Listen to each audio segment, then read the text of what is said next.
Hello and welcome back to Baldur's Gate. So, I have gone and I've killed the warders. You may be wondering why we're starting combat. Well, here's the thing. I tried to just sit here and prepare for the start of the episode, but these guys kept spawning, so... Right.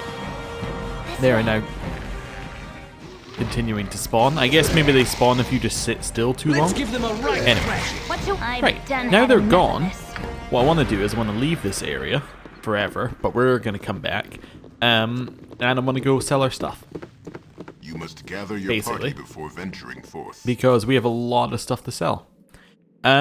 We got less XP this time round than last time. I believe that the enemy spawns are random from my experience here. So you get less XP. I've had enough of this. From my experience, I don't know if it's true, but we got different enemies. And the enemies we got less of the ones that gave us 4,000 XP, the skeleton warriors, and more phase spiders that give you 1,400, but we got them in the same spots, so... Yeah, a little bit unfortunate, but... Hey, Savannah leveled up. I believe Corin is about 300... Yeah, 400 XP from leveling up. So he would have leveled up previously, but didn't level up this time. Yeah, no big deal. Right. So we're gonna head out this way. Just die. Doppelgangers, I'm not in the mood. Just die. Right. Yeah, let me out of this dungeon. Oh, didn't die? Flaming. Yeah, let me out of this dungeon. I know he dropped stuff. I'm not interested. Let me out of here. Okay, so we're gonna head back to Bergost. We're gonna start by resting. And then we are gonna go and sell our stuff. Although we don't need to rest, but I think it will tell us to rest in a second. So just to avoid the characters telling us to rest, let's do this. Casting spells isn't as easy as I make it look. Imawin, I'm tired. on perfect timing there. Right, let's get out. Then we can sell all of these weapons we're not going to use. I'm gone. Of which we have quite a few. So there should be a lot of selling happening here. We have a lot of bolts as well. We have some ammunition that needs to be sold. We have some generic things that need to be sold as well. So we got some good stuff. I mean, this is going to make us a lot of money, but here's the thing. Money means nothing to us. I'm gone. We should maybe equip ourselves better. I could see what we could do about that. Right. I did consider Savannah being a crossbow person, because it could work out, but anyway. I can make whatever you wish for a wee I would like to sell you this short sword and the cloak of protection. We'll just sell the easy to sell things first. Nothing there. Kondar we're keeping. That one we're selling. Actually, we're selling all of those. Yep, get rid of those. Here, we're selling the Ninjato, the chainmail, and the bolts. Although we have some more bolts to sell as well. I didn't identify those that arrow apparently. The staff spear will sell. Cool. Right. Actually, ooh, let me have a look at that staff spear again. We might rebuy it if it's worthwhile. More than me competition. Okay. On command, a spear will appear. I mean, I just remembered. You know, I am going to rebuy it. It is a bit of a waste of money to do that, but I remembered something very important about Nira here, which is that she does actually use these weapons. Yeah, so she should have that, and we could maybe sell Nira's spear. I can make whatever you wish for a wee little bit more than me competition. We have Nira's staff. Sell. Sell the two-handed swords and the sling and the other two-handed sword. Nice. Right. So are we now out of stuff that we're randomly selling? I think we... Oh no, bolts need to go. Oh. Now I understand why they... I was thinking, did I not already sell them? Right, so now I can take these bolts out of her inventory there. All of them. Oh, we have another unidentified... Oh, that's the same unidentified thing. It's the arrows of detonation. Cool.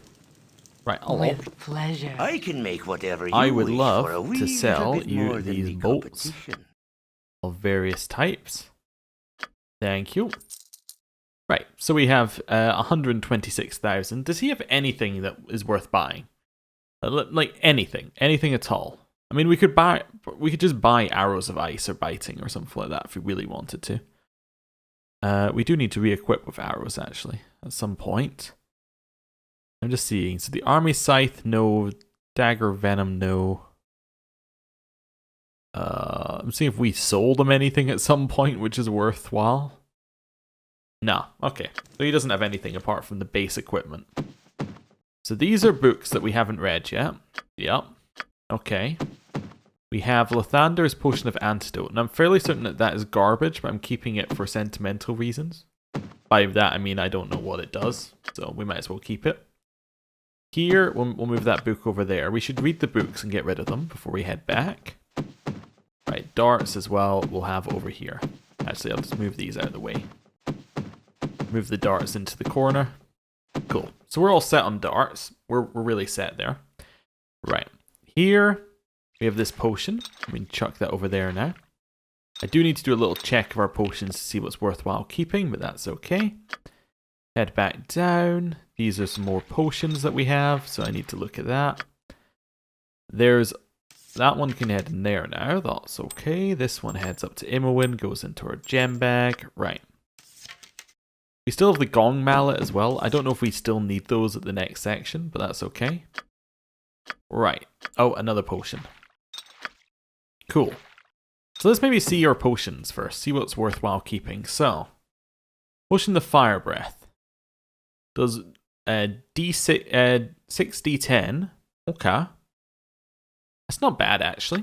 Yeah, okay. That's heavy damage. Agility. That's to be sold. Absorption. Gives you extra armor class against crushing attacks and electrical resistance. Could be useful. Fiery Burning. 5d6. That's just like a worse version, but okay. Potion of Heroism. So that is extra hit points and... Yeah, okay, that's fine. Fortitude. Raises your con. Reception, yeah, okay. Magical protection, magic blocking, yeah. Explosions, okay, wait a second. Yep, nope, that I think needs to be, well, I don't think we're ever going to use that. Visibility, maybe stone form? Armor class 0, lowers your dex, I think that's garbage. Because we already have that armor class by default. It might have been good earlier in the game, but right now it's kind of garbage. That gives you free action. I mean, that could be useful. Invulnerability. I mean, it's not really that good, actually. We'll just take it. Potion of Mirrored Eyes. Yeah, that could be useful. If I remember, we have it. Potions of Strength of many types. Violet Potion. Alright, yeah. Yeah, that gives you a lot of strength, huh? Still not actually that useful. Potions of Master Thievery are garbage, I believe. Cold Resistance will keep. Anything else?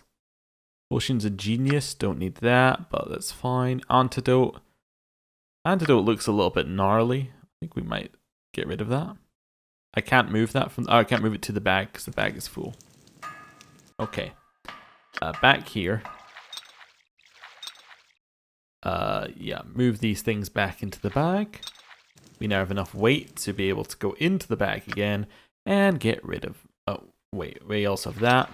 And what's this one? Potion of Installation. Yeah, okay. Open container. It was down here. So, I think this antidote is bad, but looks for infravision's always bad, I think. Cool. So we can sell all that junk. Keep those things over there, our little knickknacks. All of that can be sold. Here, Kill Giant Strength. Well, we might as well try and chuck that into... Oh, did that stack? Wait, what did that stack? Oh, no, it's there. Cool. Then we have Perception. That seems bad. Yeah. That's fine. We can sell it. Potion of Healing. Well, that can go back to Corin for just now. What else have we got? Potion of Genius. Well, we can chuck that in the gem in the bag. Stone Form. We'll let that stack. Invulnerability. That can go in here. Anything else? We also got Oils of Speed, which are useful, but we don't use them. Loud Giant Strength. and stone giant strength. Both of those can go in. And then we also have one of those, which can go in. Nice. Okay, and then we have the potions of healing, which I don't really have anywhere for right now. Can they head over and back into the bag? Nope. Okay. Guess they're going to stay on there. Any more potions of healing? Oh, you have some more random potions. Potion of freedom. And a potion of absorption.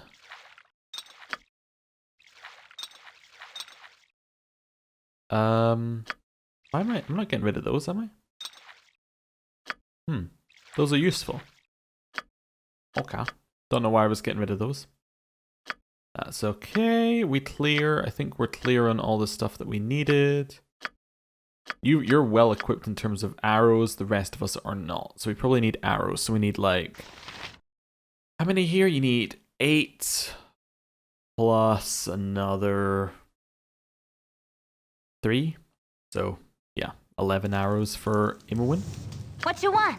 I can make whatever you wish for a wee I would little bit like more than 11 the competition. arrows. I would like 8 arrows. Because that's what we can fit into our stuff right now.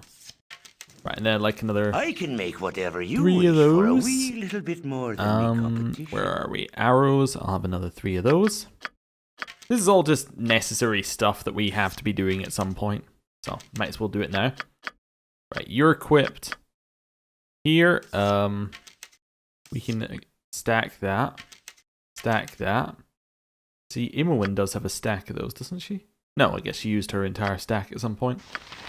Right, so we need... How many more? We need 8. Yeah, we need pretty much the same. We need 12, I think, actually, at this point. I'm just going to go for Branwyn. I can make whatever you wish I like for 12 a wee little arrows. bit more than me competition. I'd like 8 arrows, I guess. Why can I not buy more? Why can Branwyn not buy... Oh, because I was on Imowen. That would explain it. Right. Stick those in there. Next lot. Stick those in there. Just gotta chuck those in the ground. How may I be of assistance? Then come over here and grab the next lot of arrows. We need to grab another... Let's see. 4 arrows. Done. Right. We can chuck that up there as well. Good. So we have arrows. We definitely have bullets. Like we have a... Well... I don't know, you could probably do with another 2 sets of bullets. I can make whatever you which wish is fine, because because he has them somewhere. Yeah, another 2 sets of those. Oh, you can type. Oh, interesting. I didn't know that. So you can type into that one. Cool. I care not. This way. Right, quick save. We're out of here. Time to go sell the rest of her stuff. I'm gone. Oh, she's moving slowly. Have I got anything heavy on me? I mean, apart from... Oh, that weighs 5? Okay. Then we can move the key to someone else. Gull to someone else, and now we can move again. Right. I've done had enough of this. I wish to head into this store. Get rid of that. Next set of stuff. Okay, right. So in the next store, we're getting rid of all those potions, which should help out quite a lot. And then I think we're ready to head back. Hopefully. And I'm also going to check what this guy has to sell, just in case he has anything. Like, I'm going to buy things that are only, you know, minor upgrades as well. What is your Balkur's mighty blade? Right, so I would like to sell you all of those, that, all of those, all of those, all of those, all of those, that, yes, sell. Perfect, that was good. Anything else we want to sell him? Not our potions of healing. Those are useful. Right, close that. I like how the scroll case is worth nothing, pretty much, but is so useful. Container is full, huh? Yeah. Okay, nothing we can do about that. Right, so all of that sorted. Let's have a quick chat with him, see if he has anything truly worth buying. What does he have? The protector doesn't work. Composite longbow we can't use. Bullets +1. I'm not going to buy those anyway because we get enough of those randomly. Let's see what else he has. Anything good? This is all stuff we sold to him at some point. Like the wyvern heads, the bandit scalps. Yeah, I'd like to rebuy those bandit scalps. No. Cool. So he doesn't have anything. Right, let's read our books. So we have... Wait, do we also have these books as well? Oh, God, we got a lot of books. Alright, I'll move these over to Savannah just so we're all set on that. So it's book reading time. Right. History of Dorpar and Var the Golden. Dorpar and Val the Golden share a common history. Over 3,000 years ago, these countries were both subject to the great kingdom of Raurin. When Raurin fell in -200... let me try that again.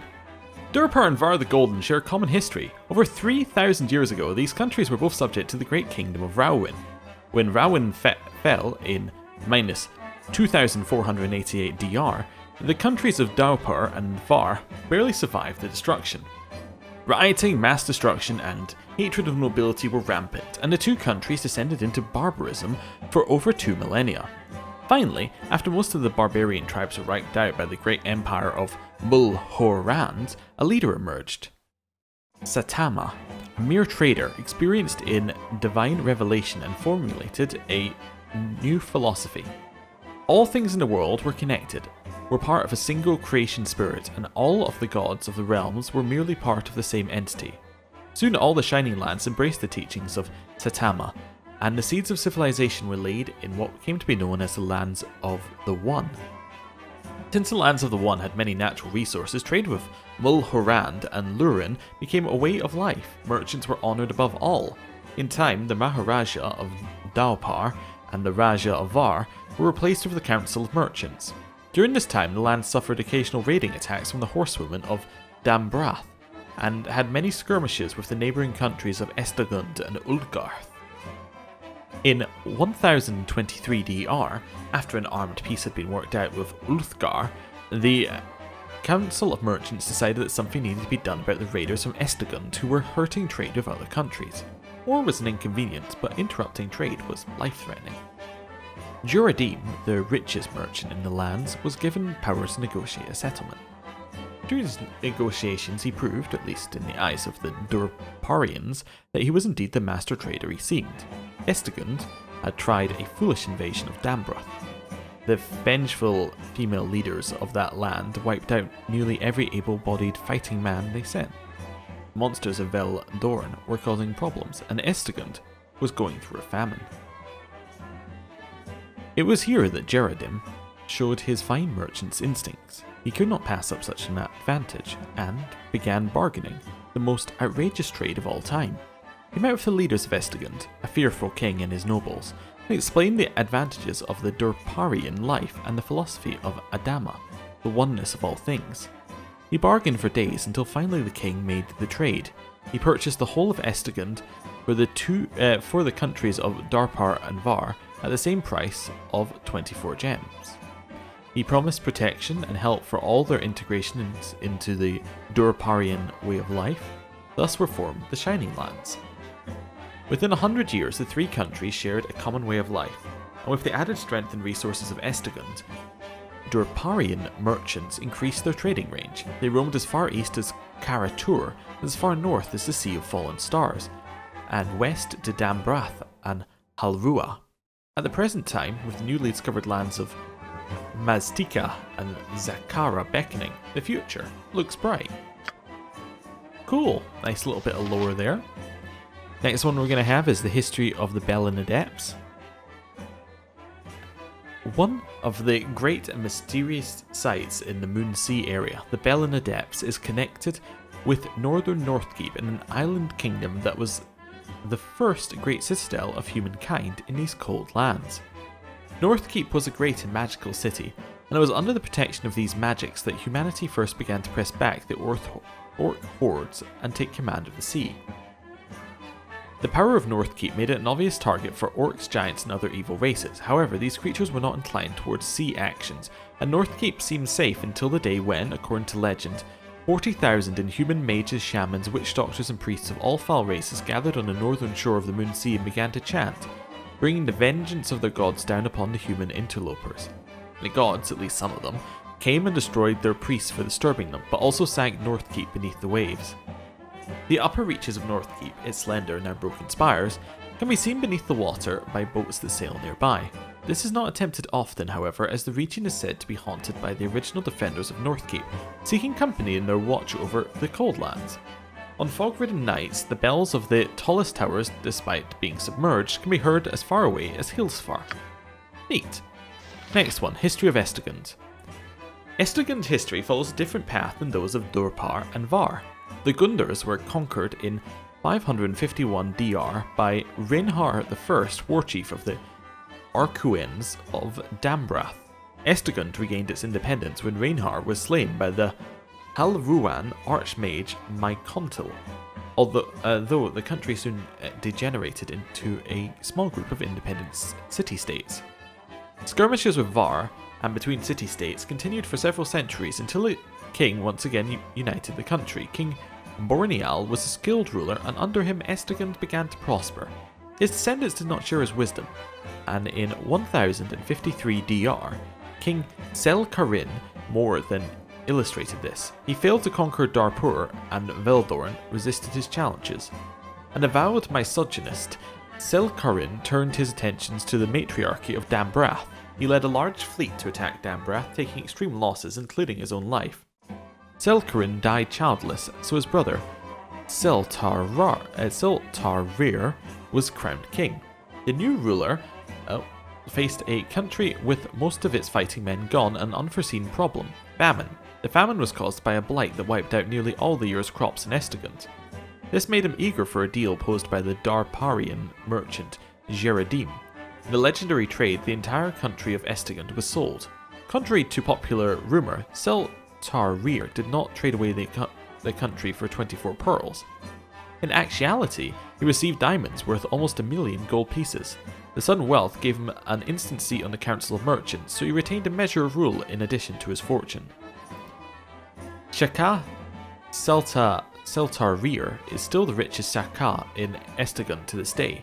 In the years that followed, the Gundars began rebuilding their lives under their new circumstance, and now they compete on equal footing with the merchants of Durpar and Var. It's nice that we got that one right after the previous one, so we got a little bit more, not right after, but just after the previous one, so we got a little bit more in there. History of the last march of the giants.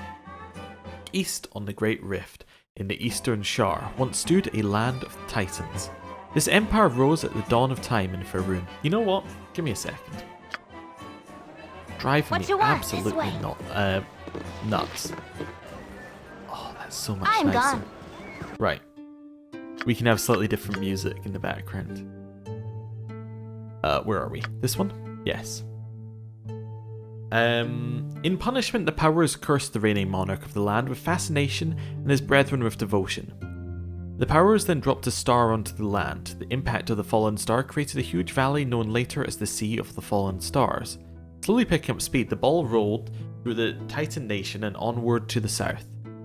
Unable to contain his curiosity, the Titan King ran off after the bouncing sphere, and his devoted followers dutifully followed his tracks. The meteorite rolled on until it reached the Great Sea and vanished into the depths. The monarch dove into the sea, and lemming-like the entire Titan race dove in after him, never to be seen again. Ashamed at the destruction they had wrought, the powers vowed to keep both curiosity and loyalty firmly in check, to avoid such disasters in the future. They have done so to this day, preventing both new ideas from being pursued with any speed, and the intelligent races of Torel from ever fully cooperating. Okay, next one. History of Dambrath. Oh, cool. It's nice that we get this one as well. It fits in with the Estegund one.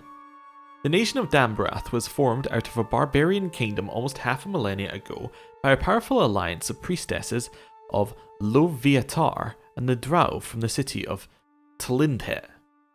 In 211 DR, Fleeing from the destruction of the homeland by the then great kingdoms of Unthar and Mulhorand, 4 tribes of barbarians entered Dambrath. They found a coast where the dolphins danced in the plains where the grasses were long. They roamed from the borders of the walls of the Hal Rua as far east as the current borders of Estegund, and soon became known as the Archaeun, or People of the Wind. In 545 DR, a great war chief, Reinhar, arose to lead the tribes. The halflings of Luren were quickly enslaved, and several of the coastal cities of Durpar were captured or razed. Estegund fell to his rule, and eventually Reinhar turned his attention to Hal Rua.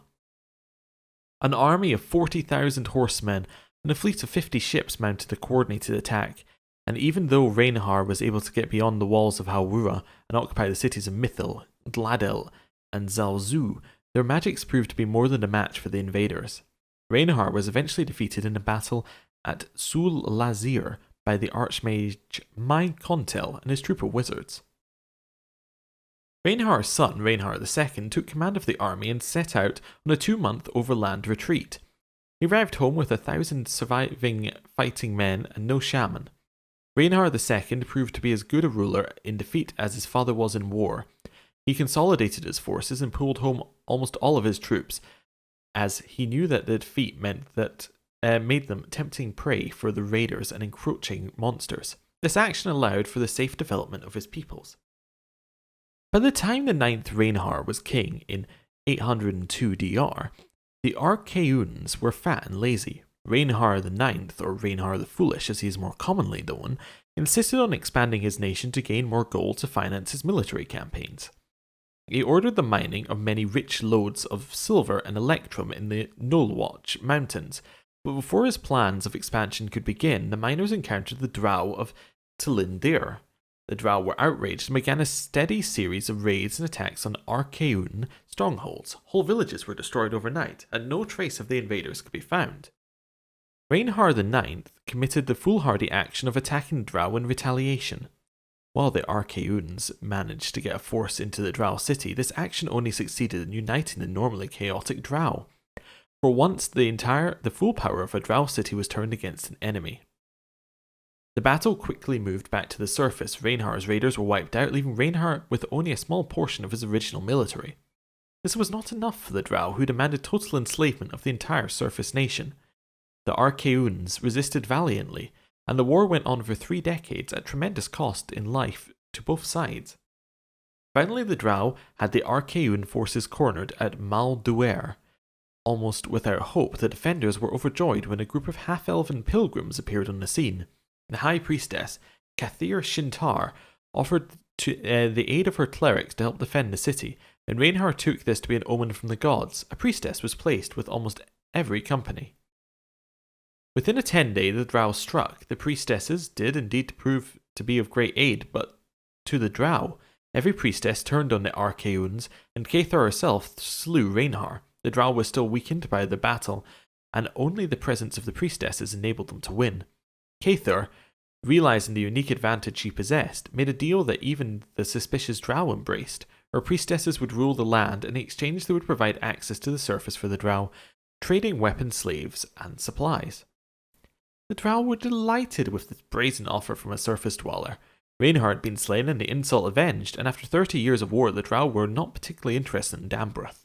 They did insist, however, on taking the best captured males as slaves. Kathir quickly agreed to this, seeing the males as an obstacle to her own power. Kathir ruled for 205 years. She fulfilled her promise to make Dambrath, or the Nation of Pain, a bastion of evil in the realms. In her time, Kathir saw the priesthood of Lovetar expand to thousands, and faith in the beast lords previously worshipped by the Archaeuns was nearly eradicated. Many of the Archaeuns were able to escape their new mistresses and flee to Swagdar. There they resumed their almost forgotten nomadic life. The priestesses of Lovetar continued to enjoy good relations with the Drow, and some even took mates, creating a race of Drow half-elves. These dark half-elves became known as the Sintri, or Noble Ones. Most are priestesses of Lovetar, though many are mages as well. They consolidated their power, learning much of the area from the Shea Bali, or Lower Ones, as the Archaeans are now called. The capital of Dambrath was established at Cathir, built after Cathir's passing, and named in her honour. Her death came at the hands of her daughter, Felina, who had grown tired of waiting for her mother to die. Felina ruled for only 5 years, however, before her own daughter, Catheka, assumed the throne in the same fashion. Catheka ruled for 54 years, eventually falling in battle against a gold dragon. She died childless, and her niece, Melanth, assumed the throne. Melanth faced an increasing population and unrest among males who longed for a return to their prestige of old. Melanth did not return their previous status, but she did make use of them. Fearing that the great nations of Mul, Horand, and Unther might rise again, she decided that mundane tasks, such as defense of the kingdom, would be handled by men. She was the first to name a male to the post of war chief. Saladar, a Sintri, became the queen's consort. His term as war chief was characterized by widespread bribery and corruption. He was, however, responsible for getting many privileges returned to the Archaeans. After Melanth's rule, the Shebali were considered second-class citizens rather than slaves. Though males were granted more power during her rule, Melanth also solidified the split between the sexes. While the rulers of Dambrath had been females for over 2 centuries, it was more because of competence than gender. Melanth, however, decreed that men could have no authority except over other men. The female-led hierarchy of Loviatar were quick to back this move. Many of the bravest and best men of the kingdom perished in the raids on Estegon Dupar and the bandit tribes of Veldorn and against the gnolls that had returned to No Watch Mountains. Some even fought at the side of the Drow in the battle with the Seversneblin city of Aventine. The deep gnomes were destroyed, but so were the Shebali. The Drow and the Sintri were largely unharmed, and further aid, the Sintri were rewarded with a number of Drow males to breed into their race. Melanth took a Drow male as her consort to replace Saladar, who had perished in the conflict. The Drow, Nim Inthig, fathered 3 daughters and a son. It was at this time that Melanth began the isolationist policy that Dambrath still follows today. Melanth ruled for 156 years. Her daughters Oscitil were 125. The current queen of Dambrath, Yenandra, who is known in Dambrath as the Pirate Queen, is said to have sailed as far south as Zakara on pillaging raids. Yenandra has been ruling for 71 years and is beginning to show signs of age. She has 3 daughters as well, named Luatharin, Meltruel, and Hasifur. While she does remain extremely popular, especially to the Sintri, the children of leaders in this land are not known to patiently wait their turn. And the final one, the history of the Dragon Coast. Thankfully not nearly as long as the last one. The history of the Dragon Coast is the history of money, particularly the darker side of the coin. Situated on the main trade routes between the Inner Sea, the Sword Coast, and the Sword Coast, these lands never coalesced into a solid, coherent nation, like Cormyr or Sembia. Instead, small, petty city-states have risen and fallen, powered by greed and the most powerful merchant or pirate faction of the day. As a result, the Dragon Coast has always been home of the smuggler, the pirate, the rogue, and the hired killer. It has been the place where those seeking to skirt the laws of more civilized nations to the north make landfall. It is here that the Red Wizards gain their access to the western heartlands, where the Cult of the Dragon launches its plots to the south. It is here that the independent secret societies and assassins guilds have their greatest power. The last semblance of organized resistance to this trend was the reign of Verovan, the last of the kings of Westgate. The monarchy of Westgate had long worked closely with the various mercantile and pirate factions, but the Verovan attempted to stem the growing power of the merchant houses and petty lords. His sudden and mysterious death without acceptable heirs in 1248 DR opened the door for much of what is now commonplace in the Dragon Coast: corruption and treachery. It should be noted that while Veravan's name is still venerated in these lands, better known as Immerk, the greatest of the Inner Sea pirates, a brash and flamboyant rogue who united the pirate fleet beneath him and ruled from 1164 DR to his death in 1201 DR. Such it is in the Dragon Coast that good people are venerated, but the power of the darker rogues is imitated. Alright, well that was a lot. That was an awful lot of reading. I think what we're going to do for this episode, I didn't intend this at the start, is we're probably going to call this another one of these reading episodes and I guess inventory management. And we're just going to have this be separate from the main series. I probably should have realised this was going to be how it was at the start, however I did not realise that I was reading a novel today, so yeah, that's okay. And I guess next time we're going to head to Durlags. Well, we can head to Durlags this time, but next time we're going to head down to the next floor in Durlags, so that'll be neat. Anyway, we've now read all these books, you have we? but to ask. Who had the books? I guess we didn't have the books. Who had the books then? Was it By Temple Shield? Wait, who actually had these books? What is your bidding? Oh no. I spotted 2 more books. Alright, well I guess we're reading those too. Pleasure. Oh, no, wrong way. Nice. So we actually have more books? Oh, okay. Okay, we have more books. What are they? We have the history of Comte de Gaulle, the Lost King. Okay, and we also have the history of the Halrua. You know what? We might leave those for another time. I know we've done a lot of reading, but I'm actually at the point where I'm like, I've done enough reading for today. We may do those later. We may not. The thing about the books is they don't actually seem to have impacted, like, we've read all the books, right? And none of them have actually impacted the game whatsoever in terms of lore. Like, you know what I mean? Like, the lore, we haven't met these people. These are just like, effectively stories from the world, which is cool, but it's not what I'm after right now. Durlax? You have been waylaid by enemies. Kill it. Please do not paralyze us. Do not paralyze us. Do not paralyze us. Right. I'm cool. gone. We got out. Ooh. We also get a gem. Nice. What you want? I'm gone. Wait, is that not a level up for him? That must be really close to a level up. Let me just have a look. Ooh, 200 yep, XP. I've done had enough Hey, of this. Oh, you don't have anything to sell. We already checked you. Right, heading here. I care this way. Yeah. So looking at the merchant, I still don't actually know what we do with money. We've got 126,000 gold. It has absolutely no impact on us. Like, we could buy everything. But there's nothing I want to buy. We already have what we need. It's very weird. I don't know. I wonder actually, because your character does carry over between things. I wonder whether your gold carries over. Probably not. That would be a bad design decision. In fact, if your equipment carried over, that would be a pretty bad design decision, wouldn't it? Well, I mean, unless everything is just tougher. What I'm meaning is it would just make the game, like, you just face roll over it. Although not all your companion stuff would travel over, so you'd only have one character being OP, but still.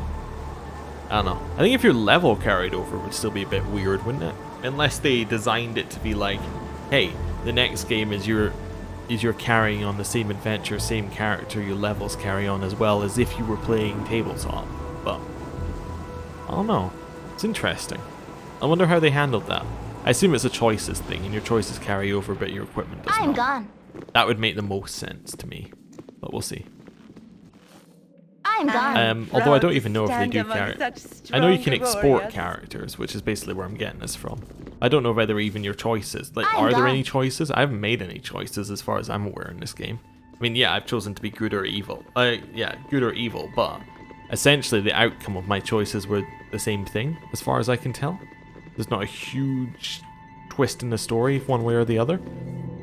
I suppose I could have drowned those people in the well, but I mean, that's not like... Either way, that doesn't actually change the story too much, because you still go to Baldur's Gate. I don't know. Anyway, I'm going to click down the stairs. What is that? That is weird. And with that, I'm going to end the episode here. Thank you for watching. I'll see you next time. Goodbye.